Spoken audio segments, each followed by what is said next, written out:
Magandang araw mga kabaro at mga kapanalig. Ako si Sonia P. Soto na nagsasabing hindi magkakaroon ng pagkapantay-pantay ang lalaki at babae sa ating lipunan kung hindi tayo kikilos. So sa part 2 ng ating podcast hinggil sa Malaya Lolas, pag-uusapan natin kung saan tayo nagtapos nung naunang episode, Attorney Virgie. Natapos tayo doon sa kinuwento mo nga yung nangyaring desisyon ng SEDO at kung ano ang naging tugon ng gobyerno ni Presidente Ferdinand Marcos Jr. doon sa desisyon ng SEDO.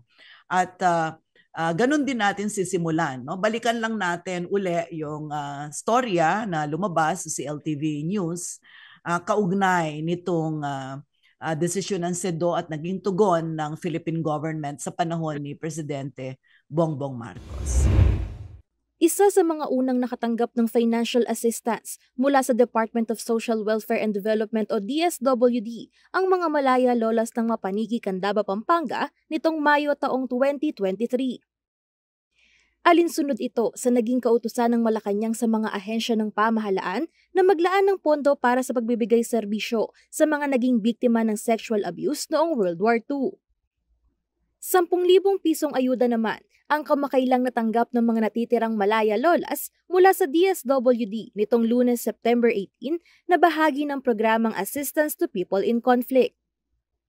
Educational at livelihood assistance naman ang natanggap ng mga kapamilya ng mga pumanaw na Malaya Lolas. Ay nagpapasalamat kami. Malaking tulong ito para sa akin. Pambili ko ng gamot, pagkain. Maraming salamat. Malaking tulong sa akin yun. Pambili ng vitamin, ng mga prutas, gatas, pampalakas pa, lang lumakas pa. Okay. So, ayun, narinig natin mismo, no? Yung naging tugon. Dito sa tugon, sabi mo nga, Attorney Virgie, ang ginawa lang niya ay dinirect niya yung iba't ibang mga agencies of government to address yung issues. Ito ang pag-usapan natin kasi gusto ko rin na marinig din ng ating mga followers, no, yung ating mga tagapakinig at tagapanood sa YouTube, yung kalagayan ngayon ng Malaya Lolas. Bakit very concerning ito at sa isang kalagayan na halos kakaunti na lang yung natitira sa kanila. Attorney Virgie, can you talk about yung naging tugon ng DSWD at meron bang ibang tumugon pa at ano ang estado niyan ngayon? Attorney Virgie. Yes, Sonia, magandang mapag-usapan tong tugon ng gobyerno. Kasi una, gusto kong sabihin na pinagre-report ang ating gobyerno ng SEDO kung ano na ang ginawa niya. Pero sa kanyang report, sinabi ng gobyerno na sa tingin niya, hindi siya nagkulang. Sa tingin niya, hindi totoo yung sinasabi ng SEDO na walang ginawa ang gobyerno. Pero wala naman siyang sinight na ginawa.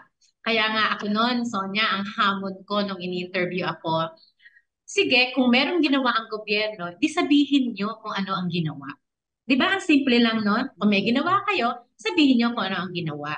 Kaya nga sabi ko noon, hindi dapat maging sensitibo ang administrasyon ni Bongbong dahil yung hindi pagtugon ay nangyari ay kahit hindi lang sa kanya, kung hindi kahit dun sa mga nakaraang administrasyon. Kaya nga, sabi ko pa nga, magandang itong pagkakataon na may lumabas ang desisyon ng SEDO sa panahon niya and therefore pagkakataon niya ito na para talaga sana tumugon. Pero anong naging tugon? Ay yung maliban sa order na ang lahat ng ahensya ay tumulong, isa lang ang tumugon, isa lang ang tumulong, ang Department of Social Welfare and Development. Ito ba yung tugon? Ito ba yung dapat na sang-ayon doon sa SEDO resolution na mag-create ng reparation fund? Hindi. Kasi wala ngang reparation fund. Ang ginawa niya ay, ang tugon ng Department of Social Welfare and Development ay using its own welfare fund, diba, na meron siyang sariling programa. May programa siya sa yung Women in Conflict. Yun, diba? O, dahil may programa siya para sa doon, sa tingin nila, pwedeng pumasok dito ang Malaya Lolas, o di gagamitin namin tong pondo na ito para may mabigay kami sa mga lola. Kasi ang sabi nila, hindi talaga sila makakapagbigay ng higit pa doon sa pondo o programa na meron sila. Kaya, pinagkakasya lang nila kung ano meron silang programa. Kaya ang kaya lang daw na ibigay sa mga lola ay 10,000, 3 beses silang binigyan, no, ng 10,000, so 30,000. At bukod doon, yung educational assistance na binibigay ng DSWD, programa niya ito. So sabi niya, bibigyan niya na rin ang mga apo ng mga lola hanggang 3 apo. Pero ito ay, Sonia, ang nabigyan lang talaga ay yung mga apo yung mga buhay na lola at yung mga apo ng buhay na lola. Isang malaking problema paano yung mga namatay na lola? Diba? Kasi kasama sila sa buong pakikibaka ng kaisaka, sa buong pakikibaka ng Malaya Lolas, at kasama sila sa desisyon ng SEDO. Wala pang ginagawa para doon. O ngayon, sumulat ang Flowers for Lolas. Ang Flowers for Lolas, isang malaking alyansa, no, ng mga kasama dito ang Kaisaka, kasama dito ang Lila Pilipina, at ang maraming individual na tumutulong sa mga victims ng World War II. Sumulat tayo sa Department of Health kasi napakalaki ng papel na dapat nagampanan ng Department of Health kaugnay ng kalusugan. Son, ang tatanda na nila lola. 94, 90, di ba? Ang mga edad, mahihina na talaga. Kailangan ng vitamins, may mga maintenance. 3 beses sumulat ang Flowers for Lolas. Wala man lang sagot ni Ho mula sa Department of Health. Kaya nga, sabi ko, nakakagalit, no? Nawala. Ganoon. Tapos, lagi-lagi kong china-challenge ang administration na ito. Si Bongbong, mag-issue ka na executive order. Ang Department of Education, paano isasama sa curriculum? May ginawa ka na ba? Wala pa rin. So, it is a continuing fight and battle, Sonia. At ang nakakalungkot, meron ng SEDO, meron ka ng pagbabatayan, di ba? Bukod pa doon sa marami ng naunang mga reports, no? Pero wala pa rin ginagawa. So, sa tingin ko, it's another injustice. Panibagong inustisya ito sa mga lola. Sa totoo, hindi sapat.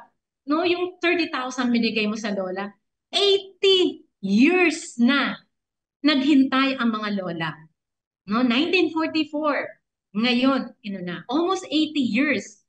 Bibigyan mo ng 30,000 na installment na 30,000. Diba? Installment yung 30,000. Kasi 3 bigay 10,000 bawat bigay. Sonia, di ba?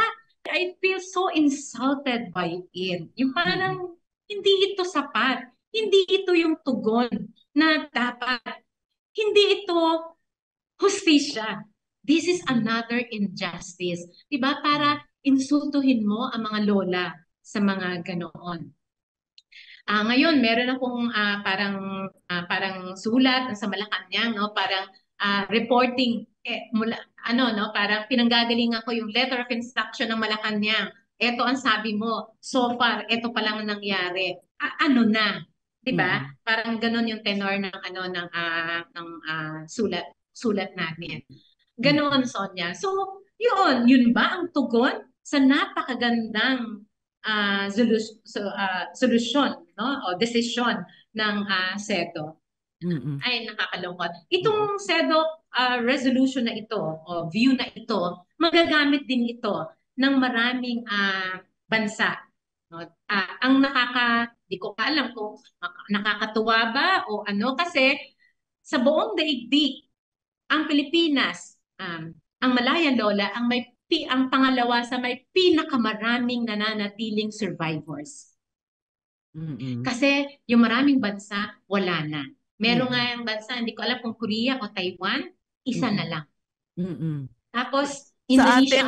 Sa atin, yung Malaya Lolas, ilan ba silang lahat? Pero ilan silang lahat? Ilan silang lahat? Originally?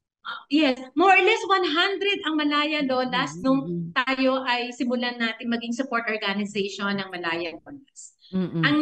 Nung panahon na isampa sa SEDO, ang Malaya Lolas ay 26. Mm-mm. O last year lumabas ang decision 24 ang Malaya Lolas.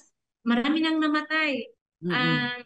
18 na lang ang ating lolas, Sonia. Kaya 18 parang ang lolas ngayon ay 18 na lang from oo, yung kaya original parang number na almost 100 or more than 100 nung simulan. Kailan sinimulan kaisa kayong yung pakikibaglaban niya para sa mga lolas? Oo, as we ay, speak ngayon, meron tayo kasi ditong video ng mga ginawang rally ng kaisa ka. Kasama yung oo, Malaya Lolas na nagmamarcha, mga oo. Naku, protesta marami sa tayo niyan, harapan ng oo. Japanese Embassy. Ang dami pa Yes. nila noon. Nakasaya pa yan may uniform na saya. Naalala ko. 2000, no? Tayo naging support organization ng Malaya Lolas. In fact, yung kaso, no, na kasama tayo ng Malaya Lolas doon sa Supreme Court, 2004 yon. Pero Mm. 2000 pa lang, nandun na tayo para sa Malaya Lolas. At Mm. yun yung sinasabi mo na ang dami talaga nating mga rallies dyan, no? Sa Malacanang, sa embassy. May isa pang pagkilos dyan, Sonia. Nakasaya pa nga ako para rin akong lola. Kasi Oo nga. ang Naalala ko Malaya yon. Lola, Meron yata akong picture noon. ang Malaya Lola, Sonia, ay kilalang kilala dahil sila yung mga lola na every time magrarally, nakasaya sila. Yun ang Mm-mm. tatak ng mga lola, mga kapampangan, mga lola ng kapampangan. Lagi sila Oo. nakasaya, Mm-mm. nakabulaklakin, iba-iba ang kulay. Pero talagang inisip ko nga parang costume ba nila yon. Pero pag pinupuntahan ko sila sa Mapanike, ganun pala talaga ang mga kapampangang lola, nakasaya, magkaterno, Mm-mm. bulaklakin. Kaya tuwing may rally, lagi Mm-mm. talaga silang nakasaya. Kaya alam mo talaga na lola. Kaya nagsaya rin ako. Oo. Uh, Attorney Virgie, itong pinag-uusapan natin, although may mga panahon na nakasama ako doon sa mga pagbisita sa mga Malaya Lolas na kahit na gano'n ang karanasan, naghahagik-gikan, Mm. nagsasayawan, pagkatapos mag-iiyakan. Naalala mo yon, no? At ito yung Oo. namimiss kong parte, yung maghahanda sila ng pagkain, no? Parang boodle fight pa yan. Di Oo. ba? Kakatuwa yung mga Malaya Lolas. Um, At itong dyan mo naman, Sonia, hahangaan ang Malaya Lolas, ang mga lolas, sa kabila ng napakadilim na pangyayari, no? Napakasakit na nangyari sa kanila, lumalaban sila. At sa kabila noon, pinipilit nila na mabuhay. At sa kabila noon ay meron pa rin silang ngiti. Yung ganoon, yung kaya nilang tingnan yung magandang parte ng buhay at kaya habang naalala nila yung mapait. Parang doon, yun yung kaya sinasabi ko na kailangan talaga kumalat itong Mhm. istorya ng Malaya Lolas kasi huhugot ka ng aral doon, pero huhugot ka rin ng lakas ng loob at inspirasyon. Kasi ganon Mhm. ang mga lolas natin, ganon ang Malaya Lolas.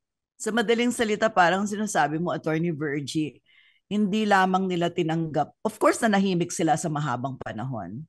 Naalala ko na parang lumitaw yung kwento ng mga Malaya Lolas noong napakinggan sa radyo yung interview sa isa sa mga comfort women.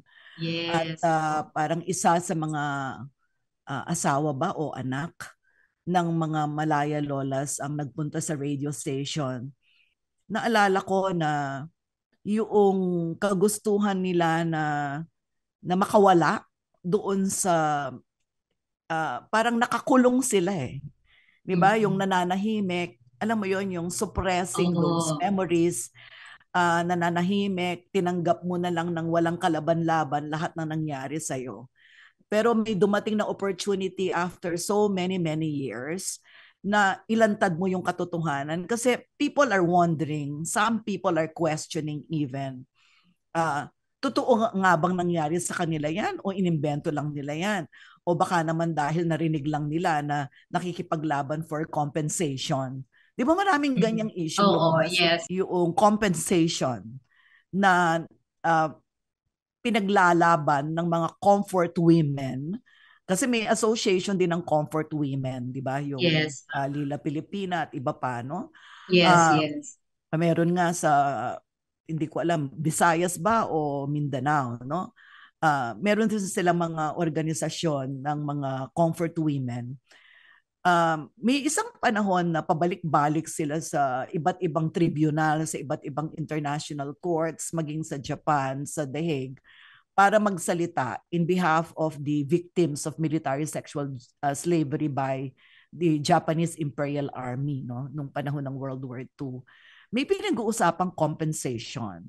Ang sinasabi ng mga kritiko, kanya lang daw lumantad yung mga Malaya Lolas dahil doon sa kagustuhan nila na makompensate dahil merong pinag-uusapang kompensasyon at malaking halaga ito. Ano bang nangyari doon, Attorney Virgie? Doon sa pinaglaban na compensation ng mga Filipina comfort women at iba pang mga comfort women sa ibang bansa? Una, Sonia, gusto ko agad ilinaw na ang Malaya Lolas ay hindi nakatanggap ng anuman dyan sa Asian Women Fund. Ikalawa, ang magandang paglilinaw, ang Asian Women Fund ay hindi galing sa gobyerno. Ito ay galing sa private citizen ng Japan bilang tulong sa mga naging biktima nga ng Japan during the World War II. Ikatlo, dahil kahit singkong bulag ay wala pa talagang nagagaling sa perpetrator mismo mula sa Japan. The Asian Women Fund na sinasabi ay hindi pera ng gobyerno ng Japan. Ito ay pera ng mamamayan, no? Kaya mahalaga yung people-to-people solidarity. Itong people-to-people solidarity, no, ng Japanese people and the Filipino people, yun yung dahilan kung bakit itong mga mamamayang ng Japan na naniniwala na may kasalanan ng kanilang gobyerno ay nagtipon ng pera para bigyan tulong ang mga victims ng comfort women system. Dito, ito naging katulong ang ating Department of Justice, naging katulong din ang isa doon ang Lila Pilipina, no, na sa pagbigay ng suporta o tulong.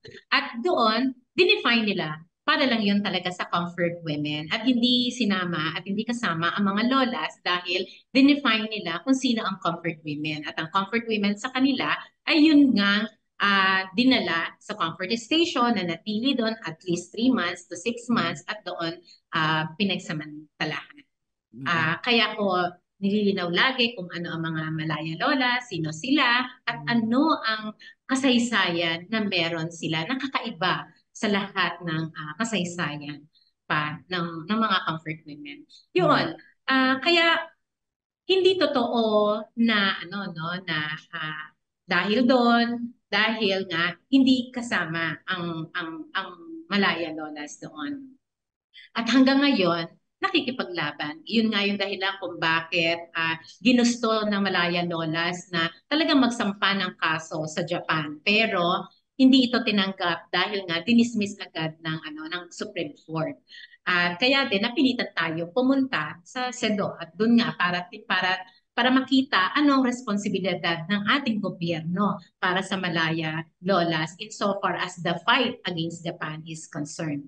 Yun. Kaya again, until now, walang natatanggap na pera ang Malaya Lolas maliban dito sa 3 beses na installment na 30,000, 10,000 each na binigay ng DSWD na tulong sa ilalim ng kanilang programa at yung educational assistance para hanggang sa 3 apo. The reparation fund, we are yet to see that. The inclusion sa curriculum, we are yet to see that. The rehabilitation, we are yet to see that. The memorial, the museum, we are yet to see that.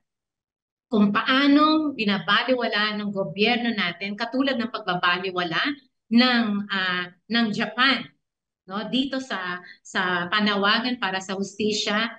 This is again another injustice. Napagsamantalahan na ang lola noon, no, noong 1944, November 23, pero ito ulit-ulit napapagsamantalahan ang ating mga lola dahil sa mga ganitong pangyayari, yung pagbabaliwala o hindi pagpansin at ang totally ay yung hindi pagbibigay ng konsiderasyon sa mga lola. At when I mean consideration, it's not yung konsiderasyon lang. Kung hindi yung eto, sundin mo. Dahil malinaw kung ano ang nakalagay sa CEDAW resolution, malinaw kung ano ang nakalagay sa Tokyo Tribunal, sa Hague Convention, malinaw na dyan sino ang perpetrator, ano ang responsibilidad ng Japan.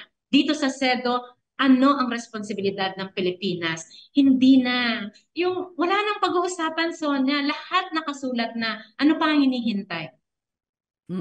Attorney Virgie, ang ganda ng ang linaw ng pinaliwanag mo kaugnay nung usapin ng Asian Women's Fund kung saan hindi kasama yung Malaya Lolas dahil yung Asian Women's Fund na nabuo mula sa pagtutulungan ng mga pribadong sektor at pribadong mamamayan ng bansang Japan ay intended lamang para dun sa military sexual slavery, those conscripted, no? Kasi military sexual conscription 'yon, no? Conscription. At ang yung Malaya Lolas ay they were raped in one day, parang ganoon, kanya hindi sila eligible doon sa compensation. Pero sabi mo nga na patuloy na mula noon hanggang ngayon patuloy na nakikipaglaban yung mga Malaya Lolas, hindi para maka-receive ng compensation o ng pera mula sa gobyerno ng Japan o mula sa pribadong sektor, kundi dahil nananawagan sila ng katarungan. At yes. Sa matagal na panahon na sinupress nila ang kanilang mga boses, hindi nila inilantad ang nangyari sa kanila, yung kanilang paglantad at pagsasalita, crying for justice ay napakahalaga. Pero gusto kong malaman mula sa iyo bilang isang lawyer, no? From the point of view of a lawyer and someone who is both a feminist and an advocate for women's liberation, no? Ano naman ang masama ng kasabay ng panawagan o demand for justice, yung demand for compensation? What is wrong with that? Meron bang mali doon? Attorney Virgie? Wala, Sonia. Kasama sa hustisya talaga ang pagbabayad. Diba? Dahil hindi mo na maibabalik. Kaya nga ang unang-una talaga sa sa pagdedemand nating hustisya ay ang unang-una yung pag-recognize doon sa crime committed. Pag-recognize dahil iyan hanggang ngayon ay hindi kinikilala ng Japan. Kasi pag hindi kinilala ng Japan, parang walang nangyari sa mga lola. 'Di ba? Parang nagsisinungaling sila. Parang hindi nangyari ang mga nangyari na 'yon. At ang pinakamasakit, if we continue to deny that, if Japan continue to deny that, at kahit na sa atin sa Pilipinas, hindi natin ito pinag-usapan, napakalaki ng chance na magkaroon ng panibagong generation of comfort movement, generation of victims of military sexual violence. Bakit? Kahit hanggang ngayon, nahaharap tayo sa posibleng mga giyera at nadadamay tayo at nahihila tayo sa mga giyera. Pangalawa, kasama sa hustisyang ipinapanawagan natin talaga ay ang legal compensation. And when we speak of legal compensation, it presupposes admission of wrongdoing. No? Kaya kailangan talaga yon. At pangatlo, rehabilitation. Hindi mo na maibabalik ang, 'di ba, kalusugan ng mga lola, pero i-rehabilitate. 'Di ba? Tiyakin ang kalusugan nila ngayon. Bigyan ng mga sapat ng gamot. Tiyakin ang yung regular 'di ba, na pag na check up, regular check up, 'di ba? Mga gamot at vitamins na kailangan nila. 'Yun. At higit sa lahat, Sonia, yung makasama talaga siya, maging parte siya ng kasaysayan. Dahil yung genuine public apology, Mhm. Pag sinabi natin genuine public apology, ito yung, again, kasama din yung admission of wrongdoing. Totoo, Sonia, marami ng apologies ang nangyari before. But those apologies before ay in a personal capacity. No? Laging sinasabi no na sa personal naming kakayanan, we apologize for whatever damage, di ba, that caused to you by Japan during the World War II. It's a general public apology. We don't need that, Sonia. Pag ikaw humihingi ka ng tawad, ihingi mo ng tawad yung particular na kasalanan mo. Otherwise, it's just a general apology. So parang, sorry Sonia for whatever damage I have caused you. Diba? Parang, so ano ba yun? Tapos hindi ko kayang sabihin o hindi ko sasabihin. So baliwala yun. So, fourfolds yun. Diba? Yun ang laman ng hinihingi natin ng hustisya. Kasama talaga yung legal compensation. And there is nothing wrong with that, Sonia. Dahil hindi na natin mababayaran yung pagwasak sa katawan, sa moral, sa kaisipan ng mga lolas. Kaya nga, hindi nga no? Hindi magiging sapat anuman ang kabayaran. Walang sasapat na halaga, walang perang sasapat para mabayaran mo yung nangyari sa mga lola. Ganun pa man, kailangan mo itong gawin. Kailangan mo magbayad dahil may kasalanan ka. And that's legal compensation. Kaya kasama yon, Sonia, sa inihihingi natin. Ang isang kulang doon, kahit magbayad sila, Sonia, kapag hindi nila tinanggap at ni-recognize na ginawa nila yung kasalanan na yon sa mga lolas, baliwala yun, Sonia. Moving on will not happen without that recognition, without that acceptance of the wrongdoing. Kumbaga, walang hustisya hanggang ngayon. Walang hustisya hanggang ngayon, Sonia. Nagpapatuloy pa nga yung inhustisya dahil nga paulit-ulit. Paulit-ulit. Pero alam mo, Sonia, oo, palagay ko katulad natin, hindi tayo mapapagod na pag-usapan ito, di ba? Hindi mapapagod ang mga lola na ikwento ito. Sabi nga ng mga lola, hindi sila mapapagod na ikwento ito sa mga estudyante na pumupunta sa kanila kasi yun lang ang paraan. Sabi niya, para hindi maliputan ang kanilang kasaysayan na nangyari sa kanila. Kasi pag nalimutan yon, Sonia, di ba, para mo na ring tinapos ang katotohanan. At kapag walang katotohanan, walang hustisyang mangyayari at posibleng maulit-uli yun. Attorney Virgie, at this point, sa bilang pagtatapos sa ating naging talakayan no, tungkol dito sa ikalawang digmaang pandaigdig at ang partikular na karanasan ng mga Malaya lolas at yung comfort women system din na kasama sa ating napag-usapan at yung relevance ng ganitong mga discussion sa mga nangyayari ngayon sa iba't ibang bahagi ng daigdig including the Philippines sapagkat sabi mo nga yung militarismo ng mga aggressors ng mga makakapangyarihang bansa ay hindi naman tumitigil. So pakinggan lang natin muli no yung panawagan, yung boses, mga tinig at yung malalim na pinaghuhugutan ng ating mga lolas. Yung bahay na pula na yun, kami lang. Pag nadadaan kami, iba ang nararamdaman namin. Iyang mga patay namin binaril na yan, meron silang nicho. Alos pag napupunta kami ron, tumutuluhan-luha namin dahil nandoon ang aming mga magulang. At nang magbalik po kami, abunan lang ang binalikan namin sa isang baryo. Ang aming po mga magulang ay kinulong nila sa eskwelahan. Kitang-kita po namin, binaril nila. Kitang-kita pong namatay. Lalo na po ako at tatay ko po ang nakikita ko.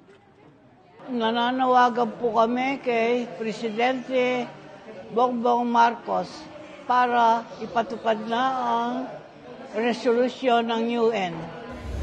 Ayun, narinig natin ang mga lolas.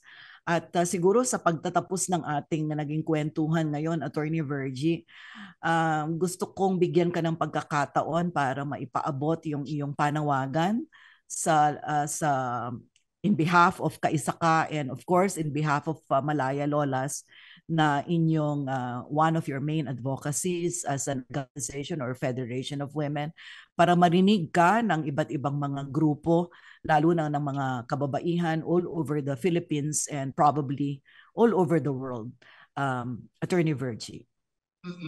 Para sa lahat ng kababaihan, no, kahit na sa lahat ng kabataan, alamin natin ang ating kasaysayan. At sa pag-alam natin ang kasaysayan natin, alamin natin ang istorya ng Malaya Lolas. Dahil marami tayong huhugutin ditong aral at inspirasyon.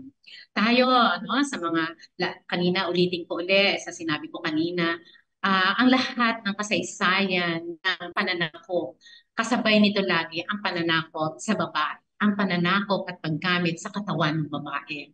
Kaya naman ang paglaya ng babae ay nagsisimula doon sa paglaya ng ating kaisipan. Nagsisimula din ito doon sa paglaya at yung paghawak natin sa ating sariling katawan at pagdedesisyon natin sa ating sariling katawan.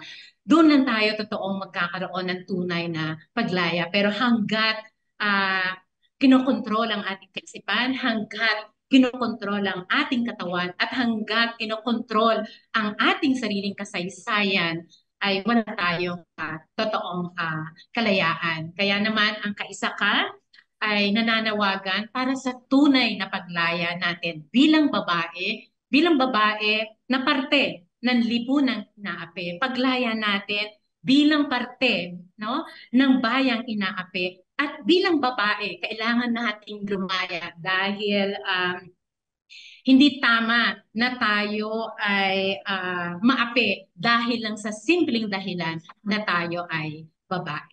Magandang tanghali po sa atin.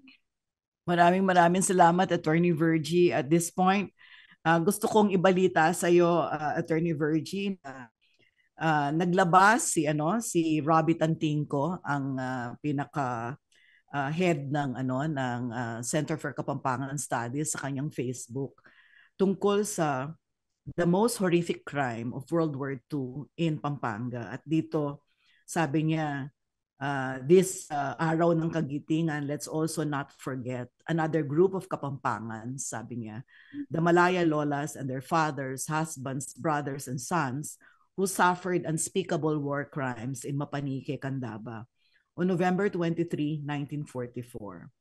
Dito, nabanggit niya ang kaisa ka. Sabi niya, mahaba yung kwento, no? Pero nakwento mo na kanina, so hindi ko na babasahin. Sabi ni Robbie Tantingco dito sa kanyang FB post, years later, they resurfaced as the empowered Malaya Lolas. Thanks to a women's advocacy group called Kaisa Ka. They sued the Japanese government, taking their case all the way to the Supreme Court, which threw it out. And so on, no? Meanwhile, the original 178 Malaya Lolas, 152 have died since their fight for justice began. Their leader and spokesperson, Lola Isabelita Binuya, died a few years ago. Nandito yung picture ni Lola Lita sa harapan ng eskwelahan kung saan nilagay yung marker, kung saan sinunog yung mga kalalakihan. I'd like to thank Robbie Tantingco for not forgetting.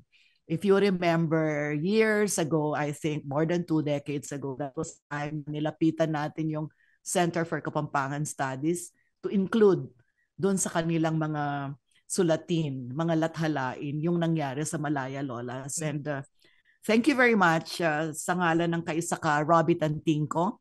And I share the good news to Attorney who is going all over, everywhere, sa iba't ibang bahagi ng Pilipinas at daigdig, talking about the Malaya Lolas, their fight for justice, at yung panawagan, never again, dahil ang paniniwala nga natin, hanggat hindi tayo nakakakuha ng katarungan para sa mga biktima ng sexual slavery ng World War II at sa iba pang mga bahagi ng ating kasaysayan, magpapatuloy ang mga giyera, magpapatuloy ang militarisasyon, at magpapatuloy ang pangahalay, yung pananakit sa mga kababaihan, at yung paggamit ng tinatawag na sexual violence para maduhagi ang isang bansa at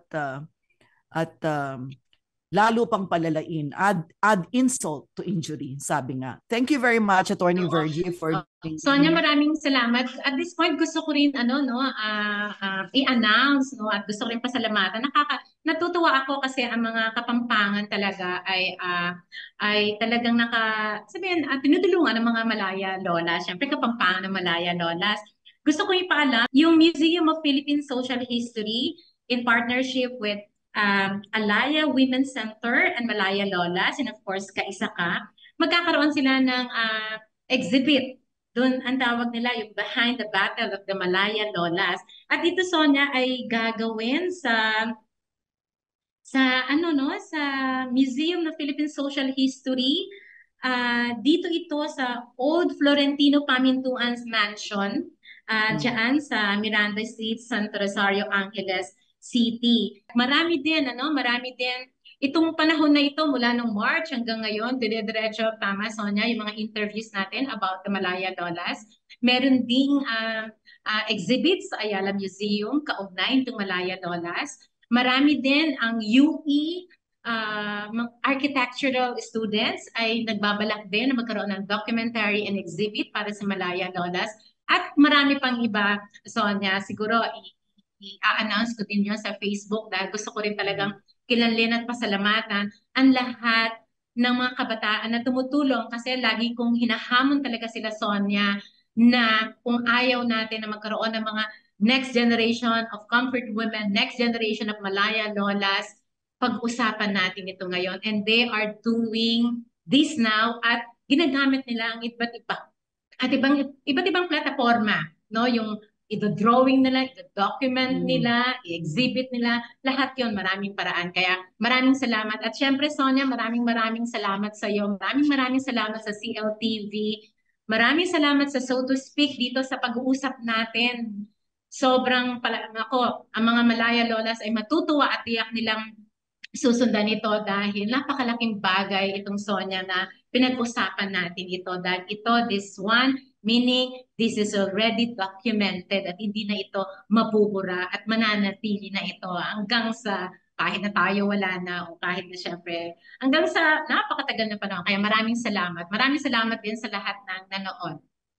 Thank you, Attorney Virgie. At isa na ako dun sa mga pupunta dun sa Old Pamintuan Mansion para tignan yung exhibit tungkol sa Malaya Lolas. And I am inviting all educators and all women's associations all over Pampanga and Central Luzon to find time to go to the Old Pamintuan Mansion to educate themselves and to derive inspiration from the beautiful stories of struggle, quest for justice of the Kaisaka and Malaya Lolas. Thank you very much.